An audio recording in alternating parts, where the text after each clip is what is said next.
Hello everyone. Today I'm giving you guys a video here on the science and the psychology of the law of attraction.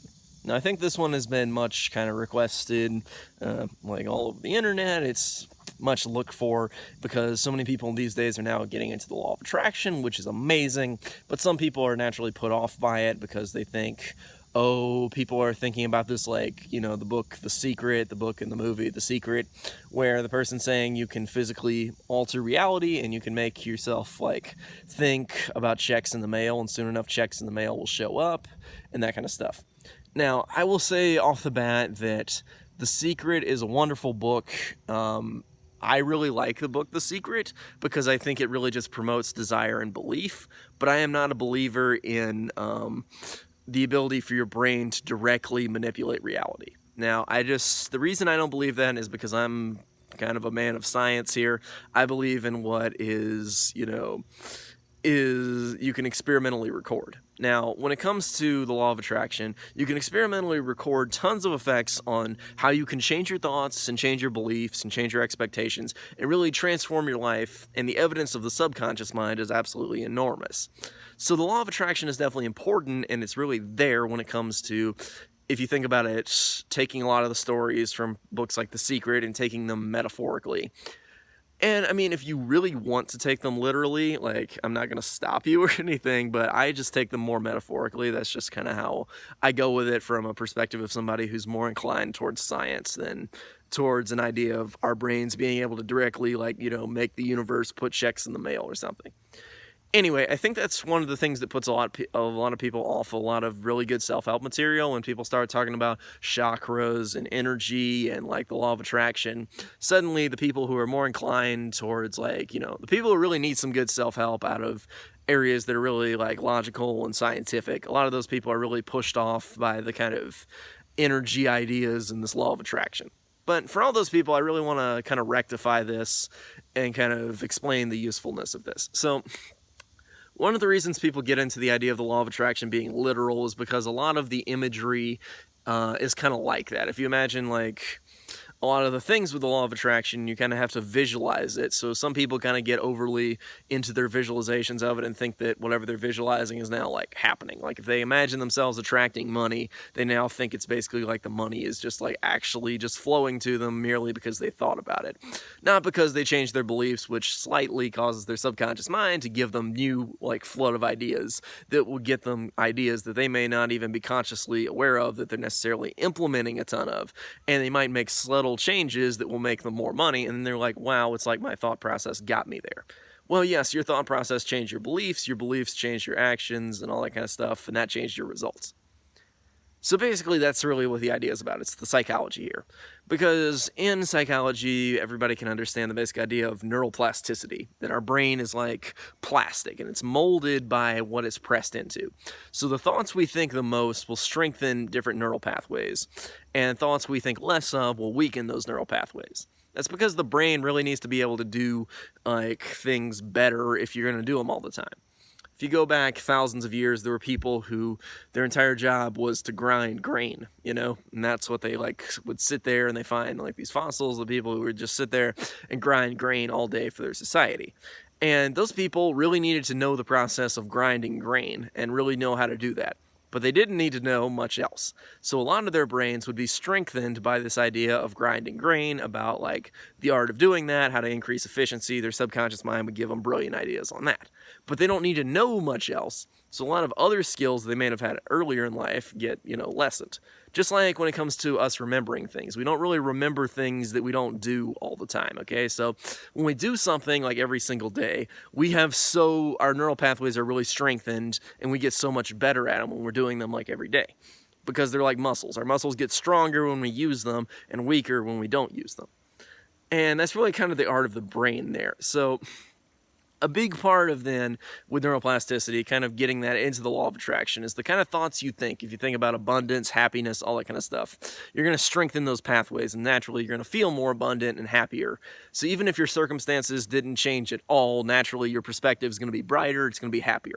That is a very good thing, okay? If you can be happier, excellent, okay? Do that, of course.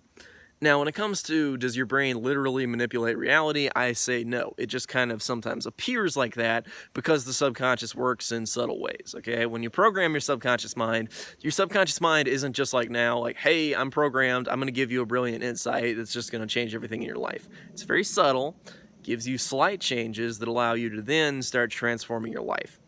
And some people just take it too far in thinking that now their brain is like directly melding with God or the reality or the universe or whatever, and everything's just coming to them because of that.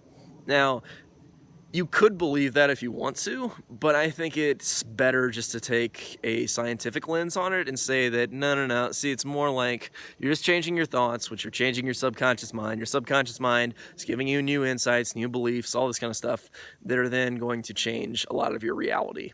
And a lot of how you perceive reality, because perception is a huge component. Some people can be cynical in the best parts of the world, and some people can be like really optimistic in some of the worst parts of the world. A lot of that is really perspective, and I really talked about that in my other video about how life is more about what you think about it than how it actually, like, what happens, basically. Anyway, so the law of attraction is so much just a scientific idea of how to program your subconscious mind. See, you don't become what you want. There's the whole like phrase, if wishes were horses, then beggars would rise kind of idea. And you'll see that a lot of beggars are not rising. People are not getting better just by wishing for things. Oh, I wish I had, wish I had, wish I had. Wishes don't seem to work. But there's so many motivational materials that are about like how you play the role of who you want to be, how you can use visualization, affirmation, and those things do work. And the reason for that is because the law of attraction here, okay? It's basically like gravitation, for example. So unlike most of the other forces there, of the four fundamental forces being the strong nuclear force, the weak nuclear force, electromagnetic force, and the gravitational force, gravity is unique because it is a force that is attractive, okay? So a lot of these forces have a positive and a negative, and those are what attract. But gravity just attracts more and more of itself. So any amount of energy is attracted to any amount of other energy. Now, it's normally phrased as mass, but actually it's energy that gravity works upon. E equals mc squared and all that. But anyway, so gravity is unique because the more gravitational pull you have in one area, the more other things kind of go to it, which is very oppositional of these other three forces I was just talking about. But enough of the physics, let's get into why that's actually useful here. The mind works in a very similar way to gravity, okay? So the thoughts you think and believe that you are, if you believe that even if you don't have a ton of money, that the amount of money you have is a fortune, and you're really grateful for it, and you feel like I'm abundant, then what you're really doing is attracting more abundance to yourself.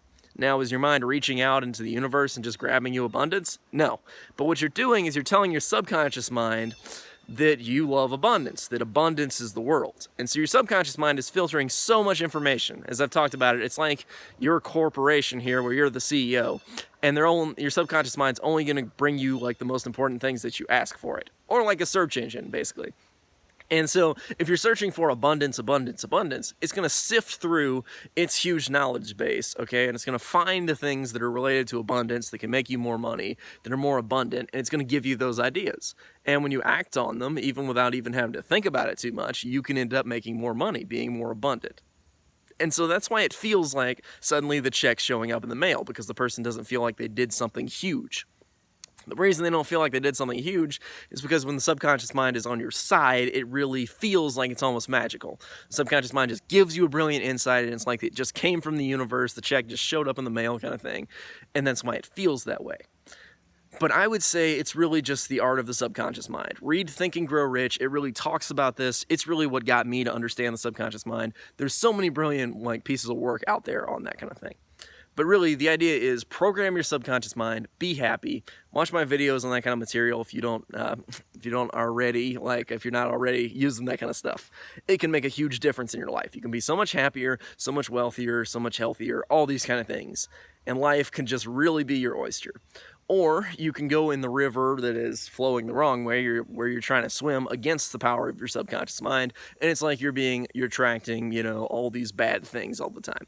Because the subconscious mind is extremely powerful. It is estimated to be as many times as 2 million times more powerful than the conscious mind. Now, believe that or not, even if it is 2 times more powerful instead of 2 million, that is still a huge difference, and you really want it on your side. So program your subconscious mind, use affirmations, use visualizations, pretend particularly those affirmations like every day in every way I am getting better and better. If you say that phrase only once or twice a day, you can make an enormous difference in your life. That's about it on the law of attraction. I hope this guy was useful for you guys, okay? I'll see you guys next time in the next video. So thanks for watching. Stay tuned. I'll see you then.